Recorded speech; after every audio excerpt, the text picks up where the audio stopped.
To start this course, I wanted to take a look at a generic UX design workflow and see how Figma fits into that workflow.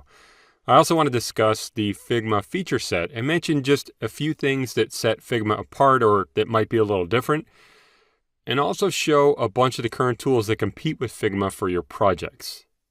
So let's dive in and answer, what is Figma? Let's start by looking at a generic UX design workflow. Now, UX stands for User Experience Design, and it's something that a lot of us have heard of these days and maybe actually doing it. But user experience design is a little different from just straight up web or app design. It really means that we're diving into the customer, what they need, their pain points. We're figuring out who they are.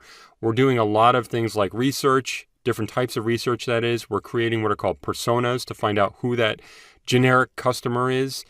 We're also creating user flows, which basically mean how they go through the app or how they go through the website. They get from point A to point B.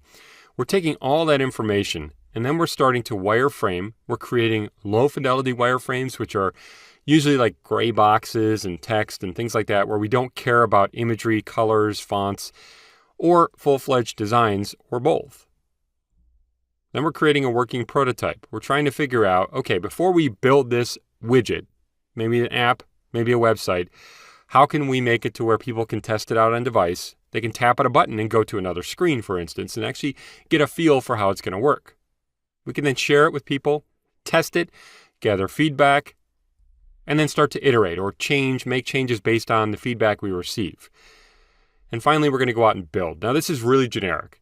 Depending on your project, your company, whatever, there could be a lot of other points in here. Figma actually fits squarely right in here. So it's going to allow us to go in and design, wireframe if we want, low fidelity or high fidelity, create a prototype right within Figma, share it, test feedback, gather that feedback, and then iterate, keep going.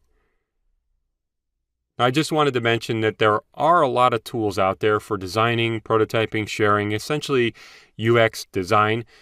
We do have Figma. We have Adobe XD, which really does a lot of this as well. We have Sketch, we've got InVision, Proto.io, Marvel, and just so many more to even count.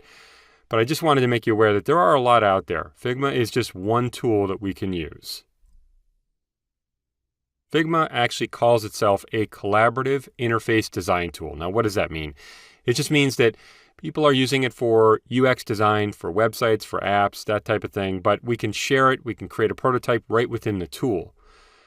Now, you can, if you want in there, like I said, create a UX UI design. You can work with components, which are actually called symbols in a lot of applications. You can apply effects like drop shadows, different things like that, blurs. In Figma, artboards are called frames, and you'll learn that pretty quickly. There are also pages we'll discuss. We have the ability to look at or work with versioning to version our content so we can go back in time if we don't like a version of something. We also have vector networks, which are just a different way to draw. You'll see it's pretty cool, actually. We can share in real-time collaboration, which is pretty impressive, honestly. You can see different people looking at it at the same time as you, right within the project. We have team projects and sharing different content. We have commenting in real time. We have prototyping. And we also have code. You can look at and copy code from certain features or objects within the prototype or the design. So with a basic understanding of what Figma is, let's jump in.